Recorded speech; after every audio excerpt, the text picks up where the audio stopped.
எல்லோருக்கும் வணக்கம். ஒருத்தருடைய குழந்தை ரொம்ப அறிவாளியாக இருந்ததுன்னா நாமளும் நம்ம குழந்தைய பார்த்து டே கொஞ்சமாவது படிடா பரமா அப்படின்ற மாதிரி நம்ம ஃபீல் பண்ணுவோம். அது இயற்கை.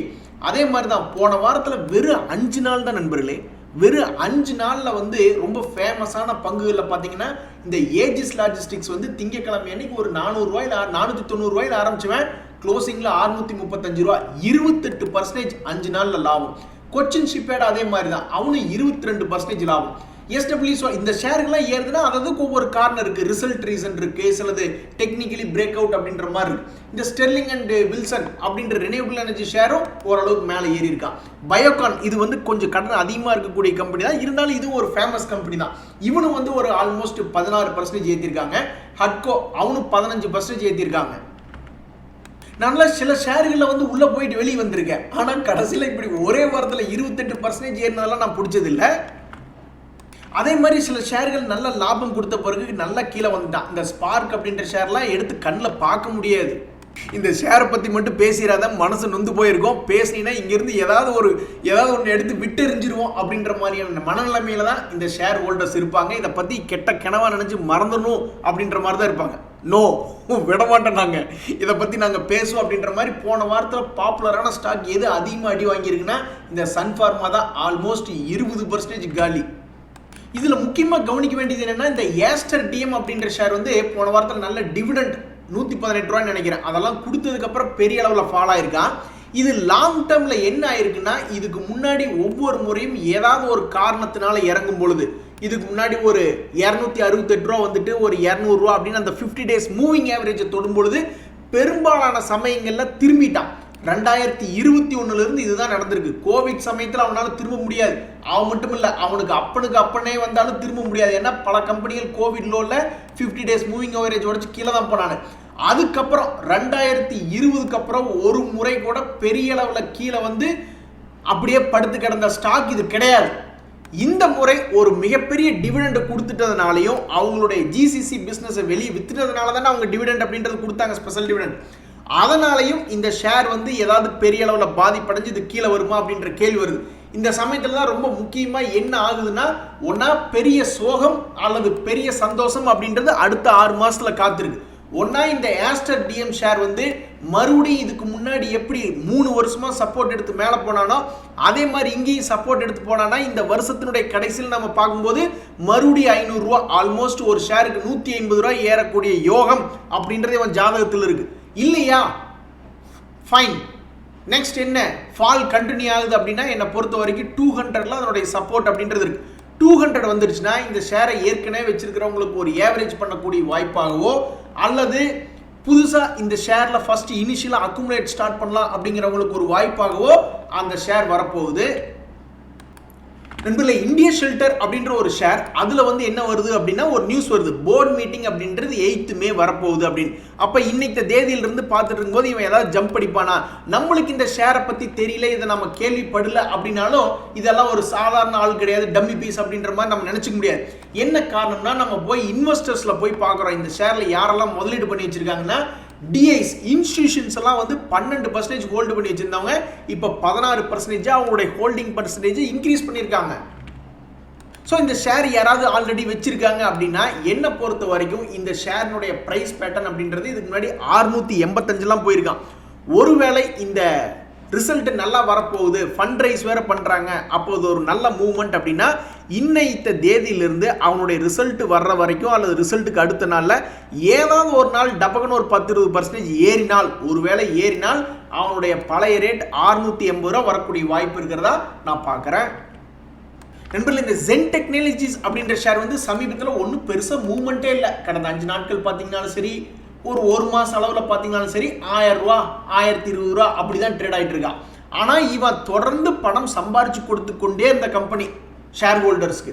அப்போ இந்த கம்பெனியில் என்ன ஒரு நியூஸ் வருது அப்படின்னு பார்த்தீங்கன்னா, 4 May அவங்களுடைய போர்ட் மீட்டிங் வருது அப்படின்ற மாதிரி சொல்கிறாங்க.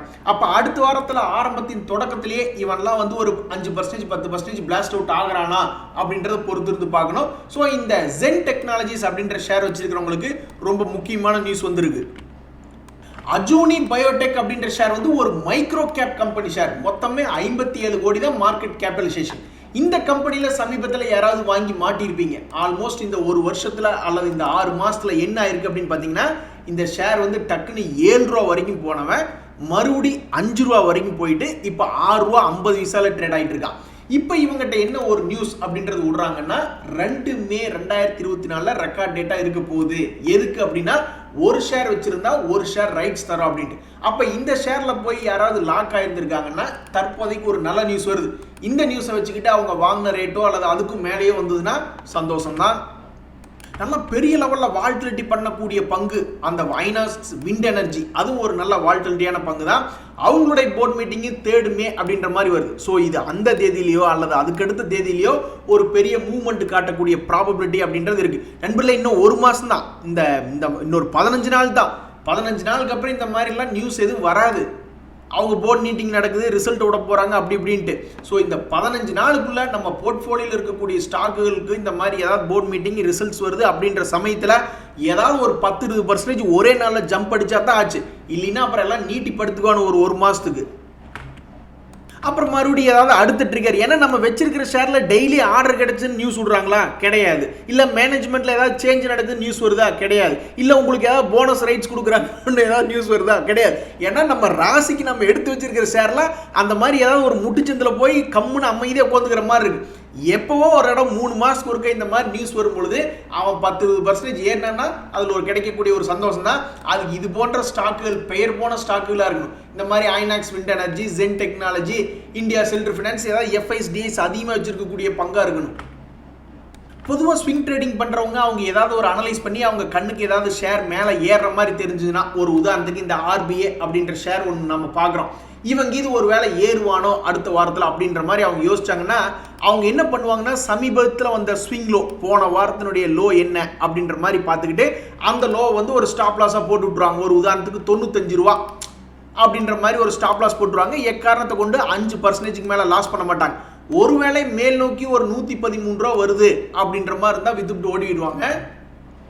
போரோசில் ரெனேபிள் அப்படின்னு ஒரு ஷேர், நம்ம எந்த ஷேராவது வெடிச்சு செதறாதா அப்படின்ற மாதிரி யோசிச்சுக்கிட்டு இருப்போம். நம்ம நண்பருக்கு போரோசில் ரெனேபிள் அப்படின்ற ஷேர் வந்து தற்சமயத்துக்கு ஒரு வெடிச்சு செதறக்கூடிய நிலைமையில தான் வந்து நிற்கிறான்.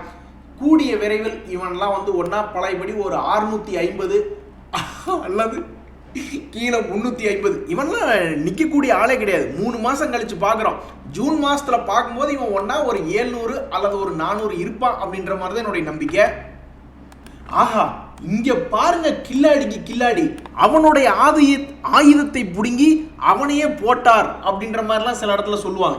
அது மாதிரி கோல்டு ஏறிட்டே போகுது அப்படின்ற சமயத்தில் கோல்டை கொண்டே பிளட்ஜ் பண்ணி கடன் வாங்கி அந்த கடங்கார கம்பெனிலேயே முத்தூட் ஃபைனான்ஸ்லேயே ஒரு 2.5 லட்சம் ரூபா ப்ராஃபிட்டை புக் பண்ணியிருக்காருன்னா இவரெல்லாம் என்ன சாதாரண ஆளா? அடடா, இந்த முத்தூட் ஃபைனான்ஸில் எப்படி லாபம் பண்ணியிருக்காரு பாருங்க, அருமையான லாபம் தான். ஸோ இவர் இந்த இடத்துல லாபத்தை புக் பண்ணிட்டாரு போல. இது ஒரு அருமையான யோசனையாக தான் தெரியுது.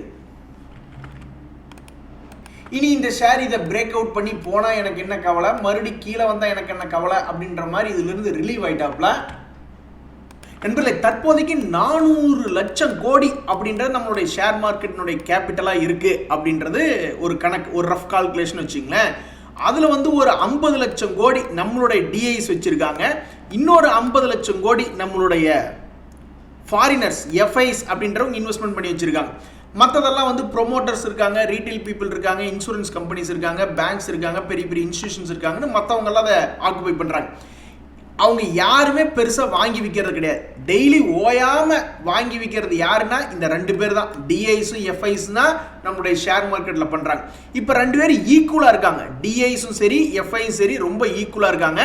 எஃப்ஐஸ்க்கெல்லாம் அந்த 50 லட்சம் கோடி அப்படின்றது ரொம்ப ஜுஜிபி பணம். அவன் நம்ம நாட்டில் 50 லட்சம் கோடி, ஜப்பானில் ஒரு 200 லட்சம் கோடி, ஆஸ்திரேலியாவில் ஒரு 150 லட்சம் கோடின்னு பூரா பணத்தை ஒதுக்கி வச்சுக்கிட்டே இருந்திருப்பான். ஸோ அவனுக்கு நம்ம மார்க்கெட்டில் இது வந்து ஒரு பெரிய பணம் கிடையாது. ஒருவேளை அவன் எடுத்துகிட்டு போனாலும் எப்படி இருக்குமோன்னு அந்த காலத்துல எல்லாம் பயந்துட்டு இருந்தாங்க. இந்த காலத்துல எல்லாம் வந்து அப்போ அவன் எடுத்துட்டு போனா ஒன்றும் பயம் கிடையாது, அதான் நாங்கள் இருக்கோம் இல்லை அப்படின்ற மாதிரி ஈக்குவலாக கவுண்டர் பண்ணுறதுக்கு இப்போ டிஐஸ் இருக்காங்க. ஸோ அவங்க இல்லை அப்படின்னா இன்ட்ராடே ட்ரேடிங்னுடைய வால்யூம் குறைஞ்சு போகும். ட்ரேடிங்னுடைய வால்யூம் கண்டிப்பாக 70% மேலே குறைஞ்சு போனாலும் ஆச்சரியப்படுறதுக்கு இல்லை. நான் உங்களுக்கு ஒரே ஒரு நாளுடைய சாம்பிள் இன்ஃபர்மேஷன் காட்டுறேன் பாருங்க. ஃபாரினர்ஸ் வந்து 14,000 கோடி வாங்கி 17,000 கோடிக்கு இன்ட்ராடேல டிரான்சாக்ஷன் பண்றாங்க. நம்மளுடைய டிஎஸ் அதுக்கு கிட்டத்தட்ட அது அந்த அளவுக்கு பண்ணிக்கிட்டு இருக்காங்க. ஸோ இவங்க வெளியே போயிட்டா இந்த இன்ட்ராடே டேர்ன் ஓவர் அப்படின்றது இருக்காது.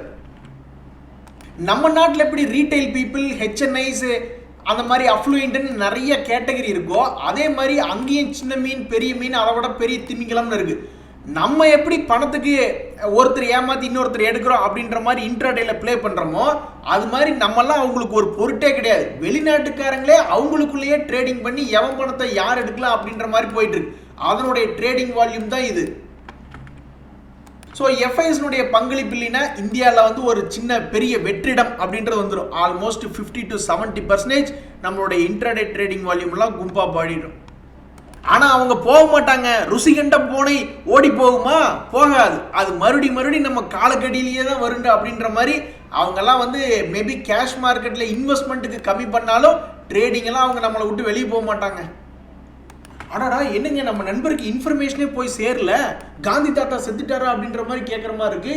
சவுத் இந்தியன் பேங்க் எப்போ ரைட்ஸ் இஷ்யூ டிமேட் அக்கௌண்ட்டுக்கு வரும் அப்படின்றாரு. ஏங்க அதெல்லாம் டிமேட் அக்கௌண்ட்டுக்கு வந்து பல பேர் பல கோடி பல லட்சத்தை லாபத்தை புக் பண்ணிட்டு எல்லாம் போயிட்டாங்க. ஸோ நீங்கள் ரெஜிஸ்டருக்கு ஃபோன் பண்ணி நீங்கள் என்ன விஷயம் அப்படின்றத கேளுங்க. ஸோ அந்த ரைட்ஸ் இஷ்யூ அப்ளிகேஷனுடைய லாஸ்ட் இடத்துல வந்து அவங்க இந்த பாருங்க இந்த ரெஜிஸ்டருடைய டீட்டெயில் கொடுத்துருக்காங்க. இமெயில் ஐடி, ஃபோன் நம்பர் எல்லாம் கொடுத்துருக்காங்க. அவங்களுக்கு ட்ரை பண்ணி பாருங்க. அடுத்தது இன்னொரு நண்பரும் ஐஏஎஃப்எல் ரைட்ஸ் இஷ்யூ வந்து எப்படி அப்ளை பண்ணுறதுன்னு கேட்குறாரு. தயவுசெய்து ரைட்ஸ் இஷ்யூ பொறுத்த வரைக்கும் அப்ளை பண்ணாம விட்டுறாதீங்க. உங்களுக்கு தரக்கூடிய ஒரு உரிமை டிஸ்கவுண்ட்ல தான் தருவாங்க. அது நீங்கள் அப்ளை பண்ணாம விட்டாவோ, மார்க்கெட்டில் செல் பண்ணாமல் விட்டாவோ உங்களுக்கு அந்த பணம் கும்பா தான். ஏன்னா அதெல்லாம் வந்து ஒரு எக்ஸ்பைரி டேட் இருக்கு. ஸோ இந்த ஐஏஎஃப்எல் ஃபினான்ஸுக்கும் உங்களுக்கு வந்து ரெக்கார்ட் டேட் எல்லாம் முடிஞ்சிருச்சு. ஏப்ரல் 23 உங்களுக்கு அந்த ரைட்ஸ் என்டர்டெயின்மெண்ட் அந்த ஃப்ரீயாக இலவசமாக ஒரு குறிப்பிட்ட அமௌண்ட் கிடைக்கும். அது குறிப்பிட்ட ரைட்ஸ் கிடைக்கும். அதுக்கு ஒரு வேல்யூ இருக்கு. அந்த வேல்யூ வந்து நீங்கள் மார்க்கெட்டுக்குள்ளே என்னைக்கு விற்றுக்கணும்னா May 8க்குள்ளே வித்தரணும். அப்படி இல்லைன்னா கடைசிக்கு நீங்கள் வந்து அந்த ரைட்ஸை வந்து கன்வெர்ட் பண்ணுறதுக்கு, அதாவது ரைட்ஸ் என்டர்டெயின்மெண்ட்டை ரைட்ஸ் ஷேராக வாங்கிக்கிறதுக்கு May 14 வரைக்கும் டைம் இருக்குது. இந்த ரெண்டுமே பண்ணாம விட்டிங்கன்னா கும்பாயிடும். ஸோ இது நீங்கள் புரோக்கர் மூலியமாக அந்த ஆப்பில் அப்ளை பண்ண முடியாது. நீங்கள் ஏதாவது ஐசிசி செக்யூரிட்டிஸ், ஹெச்டிஎஃப்சி செக்யூரிட்டிஸ் அப்படின்ற இந்த ஃபிசிக்கல் லொகேஷன் கொண்ட full service broker account open பண்ணியிருந்தீங்கன்னா அங்கே நேரில் போனீங்கன்னா அவங்க ஹெல்ப் பண்ணுவாங்க. அப்படி இல்லைன்னா நான்லாம் வந்து எப்படி அப்ளை பண்ணுறேன்னா என்னுடைய பேங்க்கில் லாகின் பண்ணேன்னா என்னுடைய பேங்க்கு அது வந்து எனக்கு சப்போர்ட் பண்ணுது. இந்த மாதிரி ரைட்ஸ் இஷ்யூ பண்ணுறதுக்கு அவங்க தனியாக ஒரு மெனு வச்சுருக்காங்க. அந்த மெனுவில் போய் அந்த ரைட்ஸ் இஷ்யூ கிளிக் பண்ணனாவே என்னுடைய டிமேட் அக்கௌண்ட் டீட்டெயிலாம் கேட்கும். அதை கொடுத்து எவ்வளோ பணம் அவன் லாக் பண்ணி வைக்கணும் அப்படின்ற இன்ஃபர்மேஷன்லாம் கொடுத்துட்டோம்னா அவ்வளோதான் அப்ளை ஆகிடும். அது வேணால் நான் ஒரு நாள் வீடியோவை போடுறேன் ஐஎஃப்எல் ஃபைனான்ஸுக்கு. ஆஹா, நம்ம நண்பர் செல்வத்துறை அவர்கள் வந்து நிறைய வயலண்ட் ஷேர்ஸ், இந்த லயோபலா, வேலியன்ட் ஆர்கானிக்ஸ், வேர்ல்பூல், வைபோ குளோபல்னு நிறைய, இது எல்லாமே ரொம்ப வயலண்ட்டாக மூவ் ஆகக்கூடிய ஷேர்ஸ் தான். இந்த ஷேர்லாம் வந்து எடுத்து வச்சிருக்காரு. ஆனால் அதெல்லாம் கீழே இறங்கி இப்போதைக்கு சப்போர்ட்ல நின்று ட்ரேட் ஆகிட்டு இருக்கு அப்படின்ற மாதிரி சொல்றாரு. ஒன்னா இங்கிருந்து வெட்டிச்சு சதறி மேலையும் வரலாம் கீழையும் வரலாம். பட் அவர் எடுத்து வச்சிருக்காரு. எடுத்து வச்சதுக்கப்புறம் கீழே போயிருக்கா மேலே போயிருக்கான்னு தெரியல. கீழே வந்து இப்போதைக்கு சப்போர்ட்ல இருக்கு அப்படின்றாப்ல. இது எல்லாமே காத்து கொண்டு இருக்கும் கன்னி வெடிகள் மாதிரி தான். ஸோ இதெல்லாம் வந்து ஒன்றா பெருசாக 20-30% ஏறணும் அல்லது 20-30% இறங்கணும். இதெல்லாம் என்ன செய்ய காத்திருக்குன்னு தெரியல. ஒரு நண்பர் கேட்குறாப்புல, இந்த ஆல்ஃபா ஸ்டாக்ஸ், பீட்டா ஸ்டாக்ஸ் அப்படின்ற மாதிரி இருக்குங்கல்ல, அது ஆமாம் உண்மைதான். அதாவது நிஃப்டி இண்டெக்ஸ்லேயே வந்து பீட்டா ஸ்டாக்ஸை யூஸ் பண்ணி, ஹை பீட்டா ஸ்டாக்ஸை யூஸ் பண்ணி அவங்க ஒரு இண்டெக்ஸ் ஒன்று மெயின்டைன் பண்ணுறாங்க. Low beta index stocks maintain பண்ணுறாங்க. அந்த மாதிரி நிஃப்டி ஆல்ஃபா 15 இருக்குது. இதெல்லாம் வந்து ஒரு குறிப்பிட்ட பீரியடில் வந்து அடிஷன் பண்ணுவாங்க, சிலது ரிமூவ் பண்ணுவாங்க. அந்த மாதிரி சேஞ்சஸ் கண்டிப்பாக இருக்கும் தான். அதில் வந்து மொமெண்டம் பேஸ் பண்ணி ட்ரேட் பண்ணுறவங்க ஹை ஆல்ஃபா ஸ்டாக்ஸ் இருக்கிறத சூஸ் பண்ணுவாங்க. ரிஸ்க் கம்மியாக இருக்கிறவங்க பெரும்பாலும் லோ பீட்டா ஸ்டாக்ஸ் அப்படின்ற மாதிரி எடுப்பாங்க. என்ன அவங்க புரிஞ்சுக்கிறாங்க, அதாவது என்ன சொல்லப்படுகிறது தியரி அப்படின்னு பார்த்தீங்கன்னா, இது எல்லாமே ப்ராபபிலிட்டி தான், கேரண்டி கிடையாது. இப்போ மார்க்கெட் வந்து 1% ஏறுதுன்னா பீட்டா வேல்யூ 1 இருக்கக்கூடிய ஸ்டாக்ஸ் அதுவும் மார்க்கெட்டோடையே சேர்ந்து ஏறதுக்கு வாய்ப்பு இருக்குது. அதே அளவு தான் வால்டிலிட்டி, இது ஏறும்.